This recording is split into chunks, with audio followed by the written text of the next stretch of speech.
Ako si Maria Clara de los Santos, anak ni Doña Pia Alba at kilalang anak ni Kapitan Santiago de los Santos.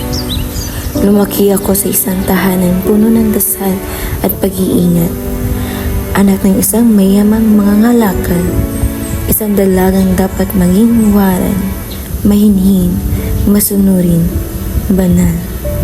Tinuruan ako na ibaba ang aking paningin, hinaan ang aking tinig at itago anumang damdamin maaaring makasira sa dangal ng aking pamilya. Ngunit sa likod ng pangalang iyan ay isang katotohanan matagal na ikinabli. Ako rin ay dugo ng isang braille, isang lihim na hindi ko pinili, isang kasalanan na hindi ko ginawa. Mahal kong Ibarra, minahal ko si Ibarra, minahal ko siya ng buong puso. Sa kanya ko lang nasilayan ang pag-asa, isang mundong may katarungan, isang mundong may pagbabago. Ngunit ang pag-ibig pala ay marupok kapag hinamo ng kapangyarihan at paniniwala.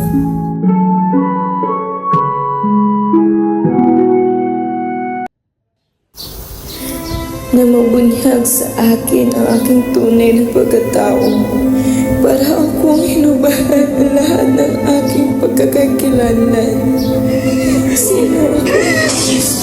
Kung ang aking pangalan ay nabuo sa kasalanan, ano ang halaga ng aking dangal kung ito ay nakatali sa isang lihim na hindi ko makasalanan? At alaman ko rin na wala ang aking minamahal na si Ibarra.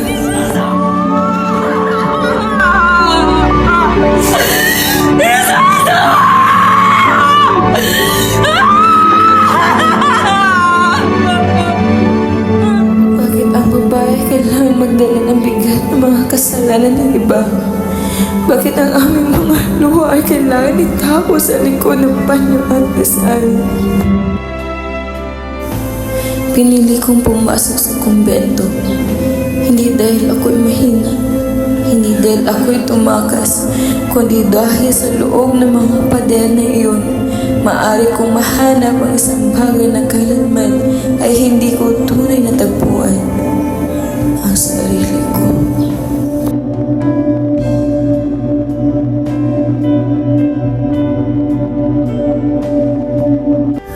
Sa mundong ginagalawan ko, ako'y simbolo. Simbolo ng katilasayan, simbolo ng pagsunod. Ngunit ako rin ay taong nasasaktan, natatakot, at nagmamahal. Hindi ako perpekto, ako'y natakot, ako'y umiyak, ako nagduda. Ngunit sa bawat hakbang na ginawa ko, dala ko ang pagmamahal para sa aking ina, para kay Ibarra at para sa sarili kong dangal.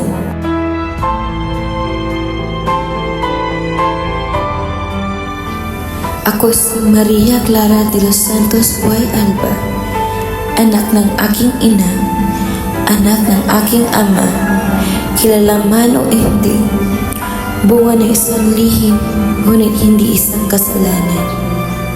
At sa kabila ng aking katahimikan, ako ay may tinig.